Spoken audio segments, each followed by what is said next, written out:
Hello everyone, it's Fred again from Notes of a Nomad, video number 101.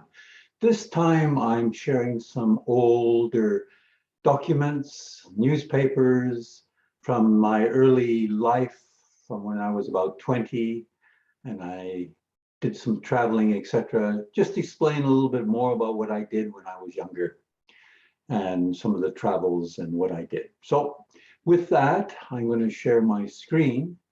And the first item is my international students card, which I got when I was traveling. It indicates my name, etc., that I was doing arts because I didn't know what I was doing at the University of British Columbia for 2 years. I didn't pass many subjects. So after 2 years, they said, take time off. You're not doing very much in university. So I got this card, which would help me when I was traveling.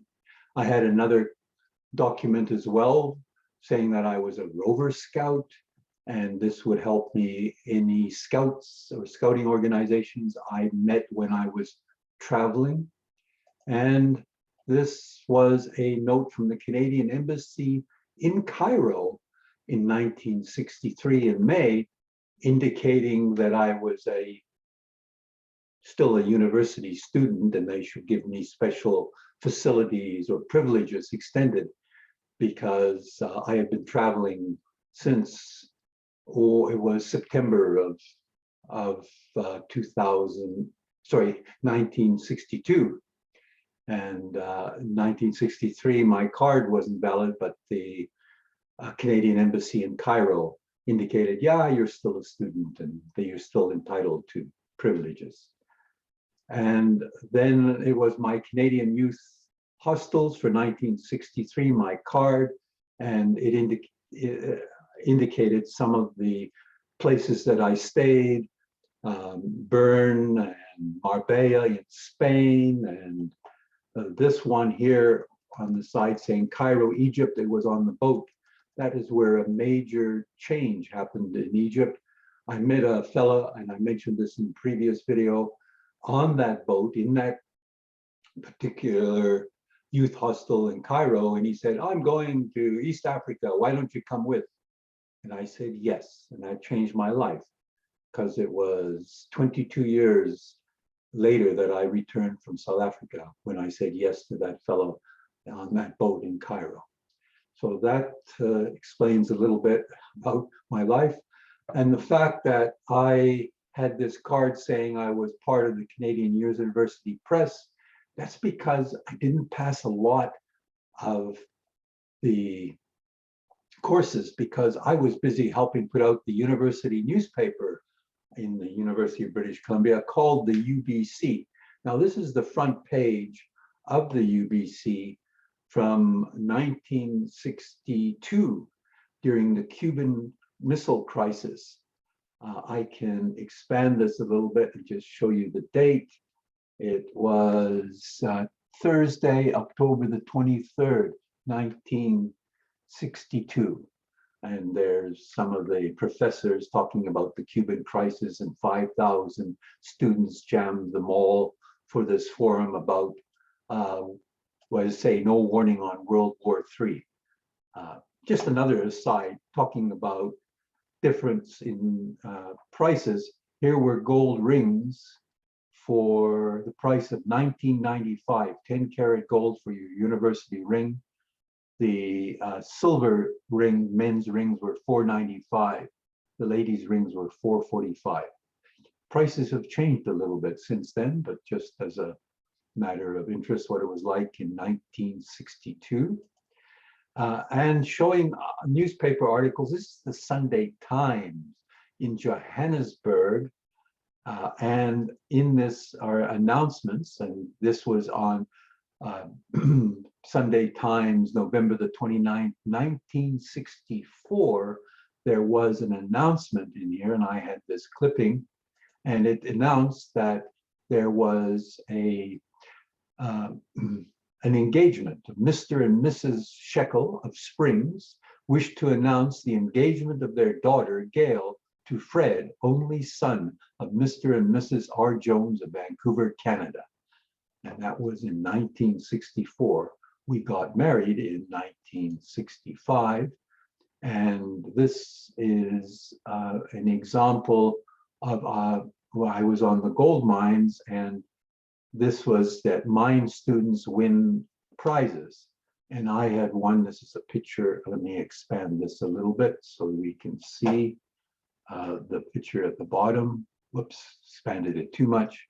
But this was myself, that I had won 4 academic awards at the college when I was taking mining courses.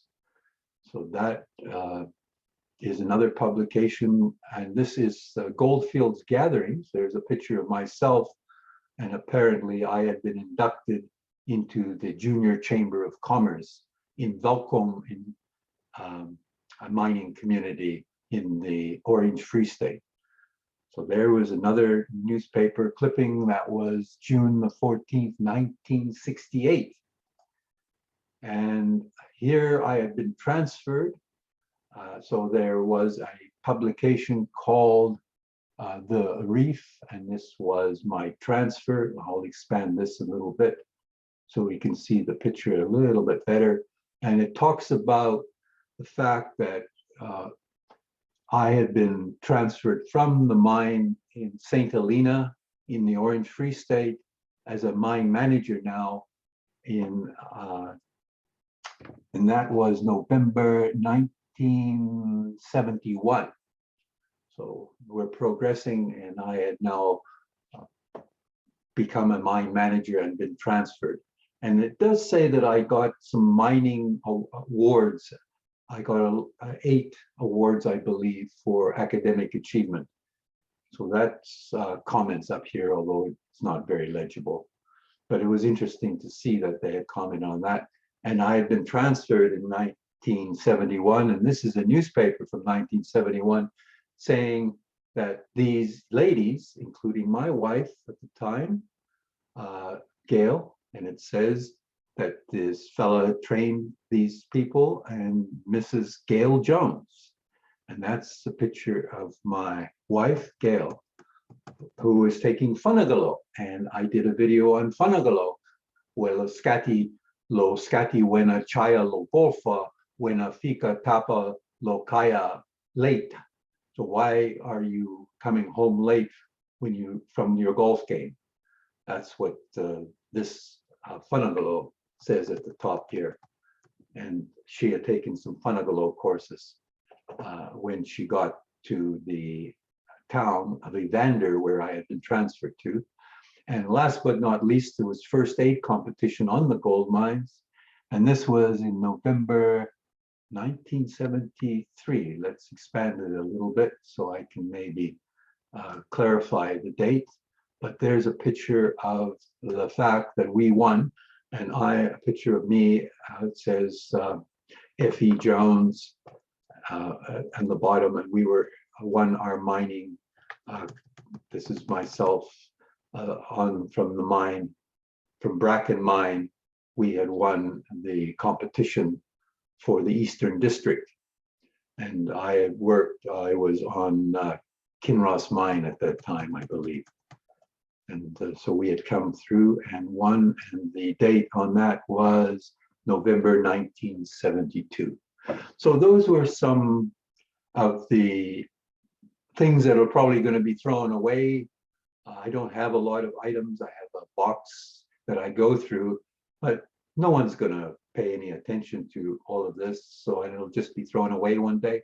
So for posterity and for interest, perhaps in my future descendants, they might know a little bit more about my early life of when I went to university, didn't do much, helped put out the college newspaper more than anything, and then started on the gold mines. And these were some of the publications that were found in my box.